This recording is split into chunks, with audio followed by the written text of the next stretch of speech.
Hello, and welcome to the third episode of Appropriate Audiences for the fall 2014 semester. I'm Adam, and I'm joined by Evan Giger and Jamal Forney. Today we'll be talking about Gone Girl. Gone Girl is about Nick Dunn, a man whose marriage of 5 years is hitting some rough waters. Upon returning home, he finds that his wife, Amy, has gone missing, and he is the one suspected of the kidnapping. And now this movie has a lot of twists and turns, so let's get right into it. How did you guys feel about the movie before you watched it? I had no expectations whatsoever other than seeing who was in it, so I was like, okay, Ben Affleck, it might be good. Yeah, I didn't really know anything about the movie. I heard reviews were good. I knew it would be like a mystery, but I didn't know really anything else about it. So I was surprised. Yeah, I went in going with a blank slate, so it was a pretty good experience, I had to say. I'd say it's a good thing to go into this movie expecting nothing, because it really catches you. Oh, definitely. And I went with someone who read the book. Okay. So she already had a image of it, and she said it lived up to expectations. All right, we're going to take a short break for now, and we're going to go to one of our segments, Notorious Netflix, where we looked at Spy Kids 4, All the Time in the World. Welcome to Notorious Netflix, where we talk about movies that should only be on Netflix. I'm Evan. And I'm Frank. This week we'll be talking about Spy Kids 4, All the Time in the World. Spy Kids 4 is the illegitimate child of the Spy Kids universe, where we no longer follow Junie and Cameron Cortez. Instead, our main characters are Rebecca and Cecil Wilson, who must restart the Spy Kids division of the OSS. It probably should have stayed closed. This movie is hilarious for all the wrong reasons. Despite its star-studded cast, the only believable acting comes from pregnant Jessica Alba riding a zip line. My favorite part about the movie is at the end, where the baby is literally sitting by herself in the bad guy's lair, and one of the goons show up, and the baby literally flips the guy on his ass. My favorite part was seeing Danny Trejo. And that's it, because he had no lines. It's not the best movie by any stretch, so I give it 1 uncle out of 1 machete. And I give it 4 diaper bombs out of 5. That's all we have for today for Notorious Netflix. See us next time when we watch another flop of a flick. You've been activated. And we're back. So what do you guys think about the movie now that you've seen it? It took me a while to get over the movie because I came out of the theater thinking, this is the most anxious I've ever been coming out of a movie. So after I had a night or two to think it over, it's a very solid movie. Like, the first hour of it, I thought, okay, this is going to be a 2-hour episode of Law & Order SVU. But then after the first reveal, when she wasn't murdered, I figured, okay, this is going to be great. I'm excited to watch the rest. Yeah, I really liked the movie too. Coming out of the theater as well, it felt a little weird, but wasn't as bad as Evan, I think. But I really liked the twist that they had. You couldn't really see them coming. The beginning of the movie was pretty slow before you really knew what was going on, but it added to the build-up.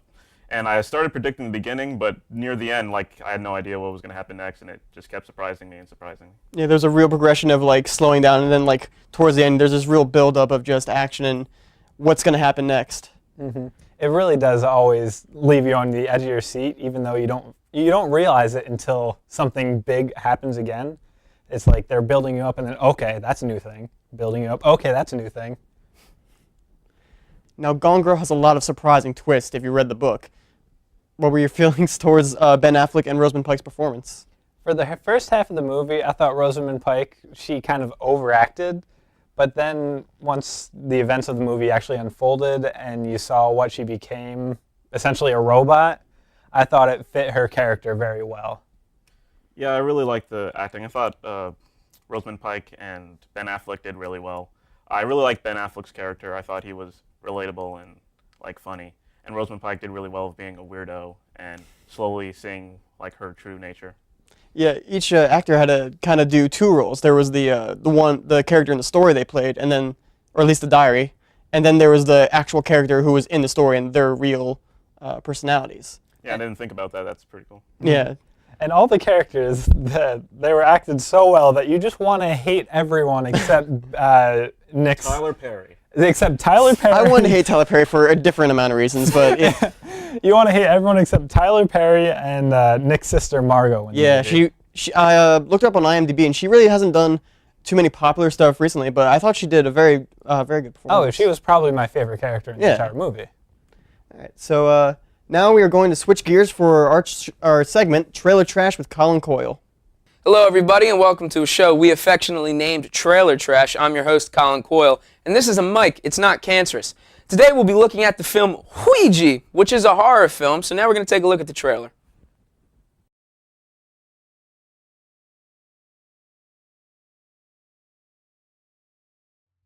What's going on? I just don't want to go out tonight. You sure you don't want to come? I'm good.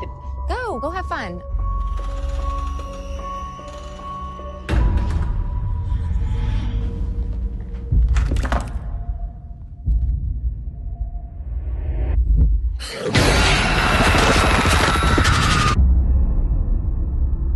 You ever feel like even after someone you love has died, there's still a way you can talk to them? You want to talk to Debbie? Yeah.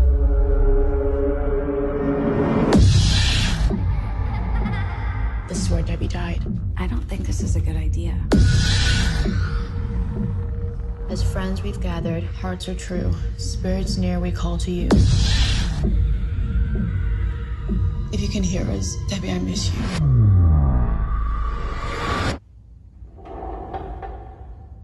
Calm down. It's an old house. This is a joke. Come on, you guys. Who's doing that? Sarah, cut it out. I'm not pushing it. You just spelled hi friend. Hey, this is freaking me out. I'm done with this. I found something. I wanted to get this on camera. I found something in my house. Weird things started happening as soon as I found the board. Debbie found the board in her house. She woke something up. Is somebody there? This thing, it's haunting us. Hello? It's coming through all of us. So who's next? How do we stop this? You have to break the connection, or it will keep coming for you. We have to play the game again. One last time. As friends we've gathered, hearts are true. Spirits near we call to you. Can you show us a sign?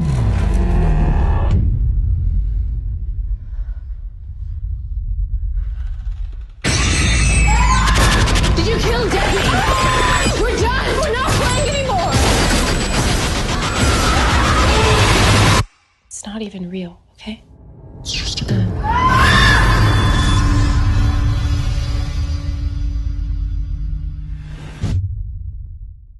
Okay,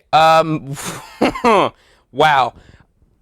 Like, if you know anything about movies and if you're watching past episodes of our show, you know all of it. This is just every single horror movie cliche thrown into one. A girl gets swept into a dark room. A guy looks like he doesn't really believe in what's going on. Boom, he's dead. That happens because the ghost was mad. There's ghosts. There's really ghosts. Have you seen Jumanji? You know, the board game? This is Jumanji shot terribly. Because there's no real monster, there's no blood or violence, it's just ghosts. And there's no such thing as ghosts, which mean it's someone basing a script off Jumanji, then holding a camera kind of crooked a little bit sometimes. There's nothing exciting about that. Also, if you like horror movies, I get it, that's your thing, but it's not mine. Like, people are like, horror movies are awesome for a date, you go on a date, the girls get scared, you look real manly. It wouldn't work for me, because I would look like the woman. Even though this looks really, really bad, it would still scare me because I'm a fool when I fall for it. I'm here analyzing and I'd still fall for it. So, to sum it all up, if you've seen a horror movie, you've seen Ouija because there's nothing original about it. They play a board game and a ghost shows up sometimes. Do with that what you will, but I know what I'll do. This has been Trailer Trash. I'm Colin Coyle. Any last thoughts about the movie? I still think it's the most anxious I've ever been during a movie. What made you so anxious? Like, in real life, you thought like you're gonna meet someone and they're gonna do this to you? I'm dating a girl named Amy. Oh. As the main character's name is Amy. So I was just thinking, I hope I don't get murdered. I mean, you may get murdered, or you just, may be accused of kidnapping, murder, and... Yeah, it's one of those two. My overall thing, I want to see the movie again, I think. I didn't think I would after I saw it, but I want to see it with friends or something, see their reactions. Yeah, I would definitely go with other people again. Yeah. So will you guys pass, see it on Netflix, or go out into the movie theaters and see it again? I think I will actually see it again with some other people, see their reactions. Yeah, I say see it again. I say everyone who hasn't seen it should just see it. Yeah, I would definitely see it again. It's one of those movies that I think really tells a story well, and the difference between that and just a linear story, it can change the whole aspect of the film, at least for me. So that's 3 go see it again. Go see it again. So we'll see you next time on Appropriate Audiences, where we'll be reviewing another film.